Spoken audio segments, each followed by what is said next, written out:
नमस्कार दोस्तों, साइंस के स्पेशल चैनल साइको में आपका स्वागत है। यदि आपको साइंस में साइको बनना है तो इस चैनल को सब्सक्राइब कीजिए। आज हम इस वीडियो के माध्यम से प्रमुख वैज्ञानिक और उनके द्वारा किए गए प्रमुख आविष्कार या फिर उन्होंने कुछ ऐसा किया है जिनकी वजह से हमें उन्हें आज पढ़ना पड़ रहा है, वो जानेंगे। तो चलिए जान लेते हैं। सबसे पहले वैज्ञानिक है हमारे हेनरी बैकुरल। हेनरी बैकुरल का जन्म 1852 में हुआ था और इनकी मृत्यु 1908 में हुई थी। ये एक फ्रांसीसी वैज्ञानिक थे। इन्होंने रेडियो एक्टिविटी तथा गामा रेज इनकी खोज की थी। रेडियो एक्टिविटी की इन्होंने खोज की थी, इसलिए रेडियो एक्टिविटी की यूनिट भी बैकुरल है। अगले वैज्ञानिक हैं एडवर्ड जेनर। एडवर्ड जेनर का जन्म हुआ था 1749 में और मृत्यु हुई थी 1823 में। ये एक ब्रिटिश वैज्ञानिक थे। अभी तक जितने भी एग्ज़ाम होते थे एसएससी या रेलवे के, उनमें सिर्फ वैज्ञानिक और उनके द्वारा किए गए खोज का पूछा जाता था, लेकिन पिछली बार एसएससी ने उनकी कंट्री से भी क्वेश्चन पूछा, इसलिए कंट्री को भी याद करना ज़रूरी है। मैंने सारे कंट्री लिख दिए हैं इसके सामने, तो कंट्री भी याद करना ज़रूरी है। एडवर्ड जेनर ब्रिटिश थे, ब्रिटिश डॉक्टर थे। उन्होंने चेचक के टीके की खोज की थी। ठीक है, इसके पीछे एक स्टोरी है कि वो जिस गाँव में रहते थे वहाँ पे ग्वाले थे, उनको काउपॉक्स हो गया था। तो जिनको काउपॉक्स हो गया था उनको चेचक की बीमारी नहीं हुई थी, तो उन्होंने कुछ जो नॉर्मल पीपल्स को लिया जिनको काउपॉक्स नहीं हो रखा था, उनको ज़बरदस्ती काउपॉक्स का इंजेक्शन लगाया, जिससे उनका शरीर चेचक के लिए प्रतिरोधक हो गया। तो यहीं से उन्होंने चेचक के टीके की खोज की थी। अगले वैज्ञानिक जेम्स चैडविक। जेम्स चैडविक जन्म इनका हुआ 1891 में और इनकी मृत्यु हुई थी 1974 में। ये भी ब्रिटिश वैज्ञानिक थे। इन्होंने 1932 में परमाणु की रचना में विद्युत आवेश सहित परमाणु कण न्यूट्रॉन की खोज की थी।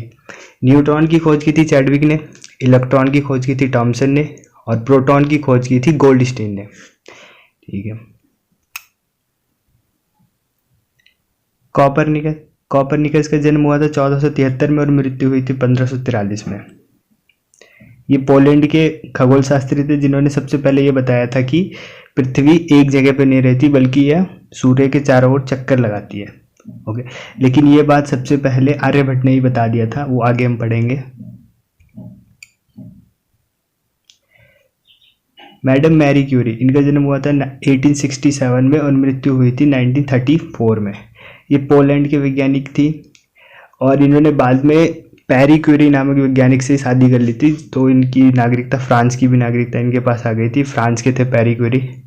इन्होंने रेडियम की खोज की थी। इनको 2 बार नोबेल मिला है, 1903 में और 1911 में, 1911 में। ये एकमात्र ऐसी वैज्ञानिक है जिनको फिजिक्स और केमिस्ट्री दोनों को नोबेल मिल रखा है। जॉन डाल्टन का जन्म 1776 में और मृत्यु 1844 में हुई। ये भी ब्रिटिश वैज्ञानिक है। इन्होंने परमाणु सिद्धांत दिया था, एटॉमिक थ्योरी जॉन डाल्टन ने दिया था। ये क्वेश्चन बहुत बार आ रखा है एग्जाम में। और गुणित अनुपात का नियम भी इनके द्वारा ही प्रतिपादित किया गया था। चार्ल्स रॉबर्ट डार्विन, इनका जन्म था 1809 में, मृत्यु थी 1882 में। ये ब्रिटिश वैज्ञानिक थे। इनकी पुस्तक द ओरिजिन ऑफ स्पीसीज, ये बहुत इंपॉर्टेंट बुक है, ये बहुत बार एग्जाम में आया भी है। द ओरिजिन ऑफ स्पीसीज में विकास का सिद्धांत इन्होंने दिया है। विकास का सिद्धांत किन्होंने दिया है? डार्विन ने दिया है। प्राकृतिक चयन, नेचुरल सिलेक्शन का नियम इन्हीं के द्वारा दिया गया है। अल्बर्ट आइंस्टाइन, इनका जन्म हुआ 1879 में और मृत्यु है 1955 में। ये यहूदी मूल के वैज्ञानिक थे जो बाद में अमेरिका में जाकर बस गए। पहले ये यहूदी के थे, बाद में अमेरिका में इन्होंने नागरिकता ले ली। इन्होंने 1933 में थ्योरी ऑफ रिलेटिविटी यानी सापेक्षता के सिद्धांत, जिसे हम E=mc² से जानते हैं, सापेक्षता का सिद्धांत, थ्योरी ऑफ रिलेटिविटी का प्रतिपादन किया था इन्होंने ही। और फोटो इलेक्ट्रिक इफेक्ट के बारे में भी इन्होंने बताया था, प्रकाश विद्युत प्रभाव के बारे में। तो फोटो इलेक्ट्रिक इफेक्ट की वजह से इनको नोबेल भी मिला था। अलेक्जेंडर फ्लेमिंग का जन्म हुआ था 1881 में ब्रिटिश में और मृत्यु हुई थी 1955 में। ये ब्रिटिश के एक बैक्टीरियोलॉजिस्ट थे जिन्होंने लाइसोजाइमर और पेनिसिलिन की खोज की थी। आप मुझे कमेंट बॉक्स में बताइए कि अलेक्जेंडर फ्लेमिंग ने पेनिसिलिन की खोज कब की थी। गैलीलियो का जन्म 1564 में हुआ था और मृत्यु 1642 में। ये इटली के वैज्ञानिक थे जिन्होंने टेलीस्कोप का निर्माण किया था और कॉपरनिकस की थ्योरी का समर्थन किया था। गति के जड़त्व का नियम जो न्यूटन का पहला नियम है, जड़त्व का नियम, मोमेंटम ऑफ इनर्शिया वाला, वो भी उसको जड़त्व का नियम भी कहते हैं या फिर गैलीलियो का नियम भी कहते हैं, न्यूटन के पहले नियम को।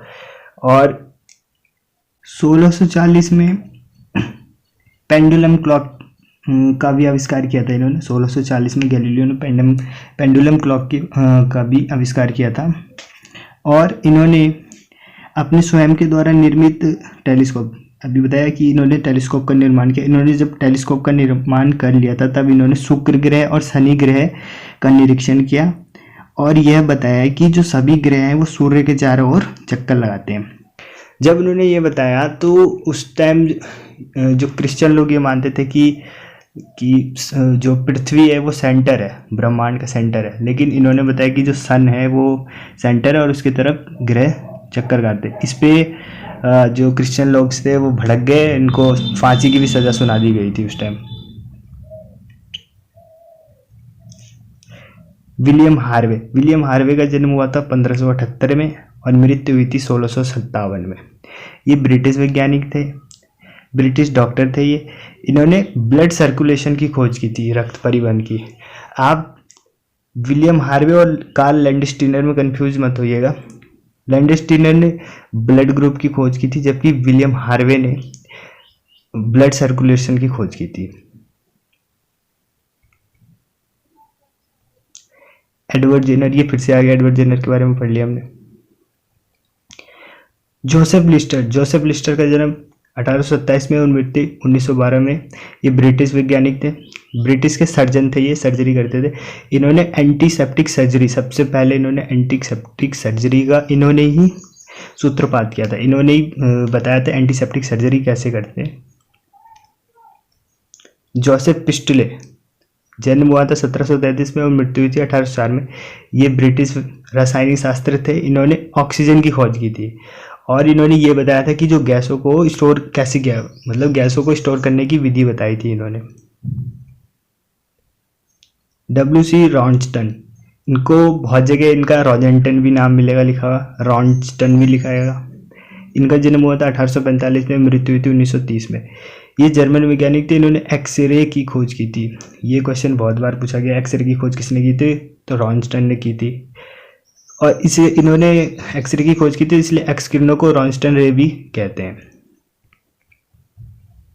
रॉबर्ट हुक का जन्म 1635 में हुआ था और 1703 में इनकी मृत्यु हुई थी। इन्होंने सर्वप्रथम डेड प्लांट से सेल की खोज की थी। रॉबर्ट हुक ने 1665 में मृत कोशिकाओं की खोज की थी, डेड सेल की खोज की थी। कहाँ पे की थी, तो जो बार्क ऑफ ट्री होती है, पेड़ की खाल होती है, वहाँ पे उन्होंने अपने माइक्रोस्कोप से देखा था। और जीवी सेल की खोज किसने की थी, ये मुझे कमेंट बॉक्स में आप बताइए। रदरफोर्ड का जन्म हुआ था 1871 में और मृत्यु हुई थी 1937 में। स्कॉटलैंड के वैज्ञानिक थे ये, इन्होंने 1911 में परमाणु के नाभिक की खोज की थी। रदरफोर्ड ने परमाणु के नाभिक की खोज की थी जबकि प्रोटॉन की खोज की थी गोल्डस्टीन ने परमाणु में प्रोटॉन की खोज की थी और नाभिक की खोज की है रदरफोर्ड ने। अब हम इम्पोर्टेंट इंडियन वैज्ञानिक्स को देख लेते हैं जो भारतीय मूल के हैं। सबसे पहले आर्यभट्ट का जन्म 476 AD से। भारत के प्रसिद्ध खगोलज्ञ एवं गणितज्ञ थे जिनकी रचना आर्यभट्टीय है। आर्यभट्ट इनकी रचना है। इन्होंने गणित एवं खगोल में कई महत्वपूर्ण कार्य किए हैं। सबसे पहले इन्होंने बताया था कि पृथ्वी अक्ष पर घूमती हुई सूर्य की परिक्रमा करती है, यानी इन्होंने ही सबसे पहले बताया था। कोपरनिकस और गैलीलियो से भी पहले इन्होंने ही बता दिया था कि पृथ्वी सूर्य के चारों ओर घूमती है, अपनी जगह स्थिर नहीं रहती है। हरगोविंद खुराना, इनका जन्म 1992 में हुआ था। इन्होंने जेनेटिक कोड की खोज की थी और इनको 1968 में चिकित्सा विज्ञान में मेडिकल में नोबेल भी प्राप्त हुआ था। तो जो इसरो है ये इन्हीं के बदौलत है इसरो। सतीश धवन इसरो के पूर्व अध्यक्ष रह चुके हैं, भूतपूर्व, बहुत पहले ये अध्यक्ष थे इसरो के। और जो आर्यभट्ट है इंडिया का पहला उपग्रह सैटेलाइट, रोहिणी और एप्पल जैसे जो लॉन्च किए थे इन्हीं के टाइम पे हुए थे, यही थे। उनमें उनकी बहुत बड़ी भूमिका थी इनके लॉन्च करने में। इन्होंने सुपरसोनिक एवं ट्रांससोनिक विंड टनल के निर्माण में योगदान किया था। तो अगर पूछे कि सुपरसोनिक और ट्रांससोनिक विंड टनल का निर्माण किन्होंने किया था, तो सतीश धवन ने किया था। विक्रम अम्बलाल साराभाई, इनका जन्म 1919 में हुआ था और मृत्यु 1971 में। अम्बलाल साराभाई परमाणु ऊर्जा आयोग एवं भारतीय इसरो के अध्यक्ष रह चुके हैं। फिजिकल रिसर्च लेबोरेटरी अहमदाबाद में है जो, और इंडियन इंस्टीट्यूट ऑफ मैनेजमेंट की स्थापना में इनका अहम योगदान रहा है। जगदीश चंद्र बोस, जेसी बोस, इनका जन्म हुआ था 1858 में, मृत्यु हुई थी 1937 में। ये फिजिक्स के वैज्ञानिक थे जिन्होंने मार्कोनी से भी पहले, ये बता दिया, मार्कोनी से भी पहले इन्होंने वायरलेस की खोज की थी। मार्कोनी ने टीवी का आविष्कार किया, रेडियो का आविष्कार किया था, उससे पहले ही इन्होंने बिना वायर्स के सिग्नल्स भेज दिए थे, रेडियो वेव्स। इन्हीं के उपलक्ष्य पे भारत में 13 फरवरी को 13 फेब को नेशनल रेडियो डे सेलिब्रेट किया जाता है। इन्होंने बोस इंस्टीट्यूट की स्थापना की थी। इन्होंने कैस्कोग्राफ, ये भी बहुत बार पूछा गया, कैस्कोग्राफ जिससे पौधे की वृद्धि को नापते हैं, कैस्कोग्राफ, उसका भी इन्होंने ही आविष्कार किया था। चंद्रशेखर वेंकट रमन, सीवी रमन, इनका जन्म हुआ था 1888 में, मृत्यु हुई थी 1970 में। रमन इफेक्ट के लिए उन्हें 1930 में फिजिक्स का नोबेल मिला था। इन्होंने रमन इफेक्ट 18 फरवरी को खोजा था, इसलिए 18 फरवरी को भारत में नेशनल साइंस डे के रूप में मनाया जाता है इन्हें, क्योंकि 28 फरवरी को सीवी रमन ने रमन इफेक्ट की खोज की थी। 1954 में इन्हें भारत रत्न से भी सम्मानित किया गया था। जब पहली बार भारत रत्न मिला था, 3 लोगों को मिला था, उनमें ये भी थे। और 1958 में लेनिन शांति अवार्ड से भी सम्मानित किया गया था। बीरबल साहनी, 1891 में इनका जन्म हुआ था और 1949 में इनकी मृत्यु हुई थी। ये प्रसिद्ध बॉटनी वैज्ञानिक थे। इन्होंने फर्नों की सजातीय और संरचना पर एक रिसर्च किया था।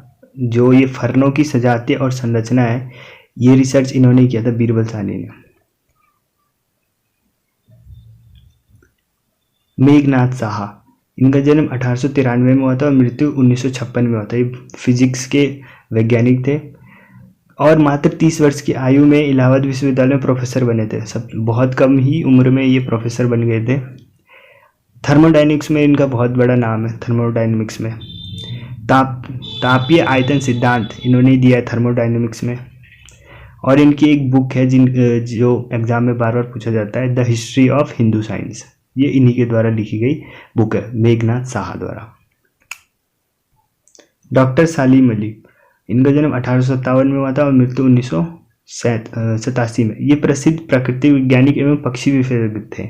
ऑर्निथोलॉजी बोलते हैं बर्ड के स्टडी को, ऑर्निथोलॉजी। इन्हें बर्डमैन ऑफ इंडिया भी कहते हैं, बर्डमैन।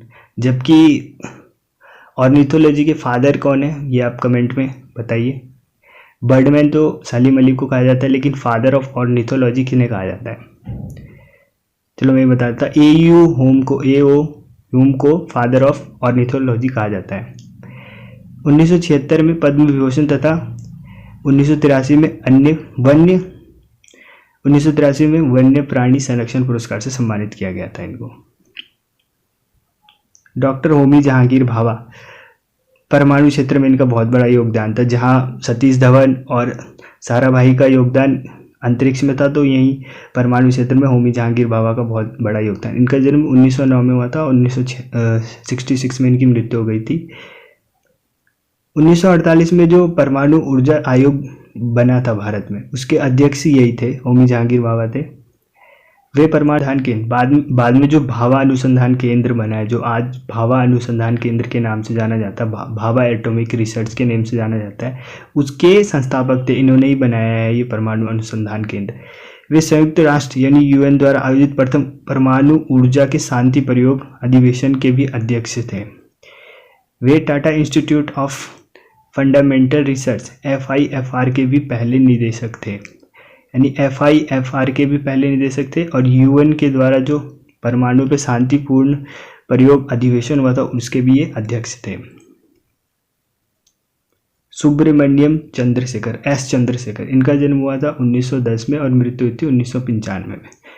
भारतीय मूल के इस अमेरिकी वैज्ञानिक, ये तो जन्म तो इनका भारत में हुआ था, लेकिन ये रहते अमेरिका में। अभी भी बहुत सारे हमारे जो वैज्ञानिक है हिंदुस्तान के, वो अमेरिका में रहते हैं।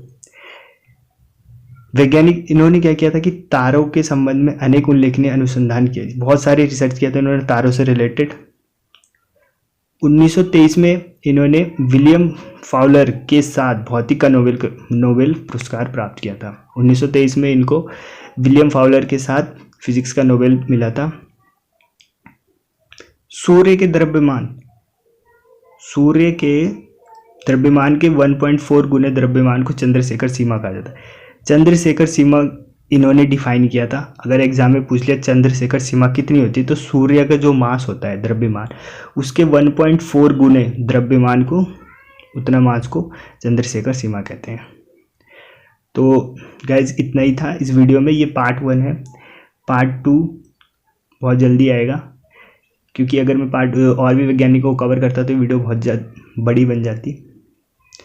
तो थैंक यू।